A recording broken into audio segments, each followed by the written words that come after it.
রাজনীতি আসলে আসলে আমরা এটা হচ্ছে যার যার ব্যক্তিগত বিষয়। রাজনীতি মানুষের স্বাধীনতা, স্বাধীনতা মানে হচ্ছে গিয়া আমি আমার মনের ভাষা প্রকাশ করব, মনের কষ্ট শেয়ার করতে পারবো, মনের কথা বলতে পারবো। এটা যদি আসলে দেশের মধ্যে না থাকে আসলে ওইটা কিন্তু আমি আমার স্বাধীনতা পাইলাম না। আল্লাহ আমার দুনিয়া পাঠাইছে, আমারে পাঠাইছে, আমার সব কিছু বরণ পোষণ রিজিক দিয়ে পাঠাইছে, কিন্তু আসলে আমি রিজিকের সন্ধানে গেলে আমি একজনের আতরণ লাগে আহতরণ লাগে কেন? আসলে রাজনীতি আসলে এটা আমাদের দেশের উপকারে যাতে আসতে পারি ওইটা আমাদের রাজনীতি হোক। আমরা কারো কাছে জিম্মি থাকতে চাই না। রাজনীতি মানে হচ্ছে আমার স্বাধীনতা, রাজনীতি মানুষের দেশের পরিবর্তন, রাজনীতি মানে হচ্ছে গিয়া আসলে দেশের ভালো মন্দ দেখার।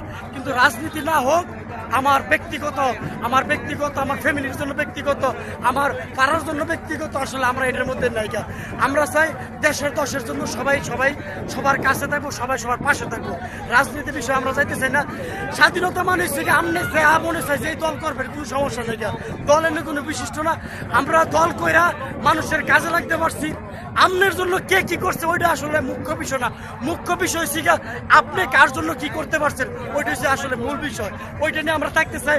রাজনীতিতে আমরা নাইকা, কিন্তু রাজনীতি ছাড়া দেশও চলে না। কিন্তু আমার বড় মামা দেশ নিয়ে ভাবে বলে কয়টা কথা বলছে, আসলে কেউ অন্যভাবে না নিয়ে সুন্দরভাবে নিবেন কথাটারে। আসলে দেশ ও দশের কাজে লাগাইতে হবে। নিজেকে আসলে দশের জন্য উৎসাহী করতে হবে, দেশের জন্য লাগতে হইব সময়।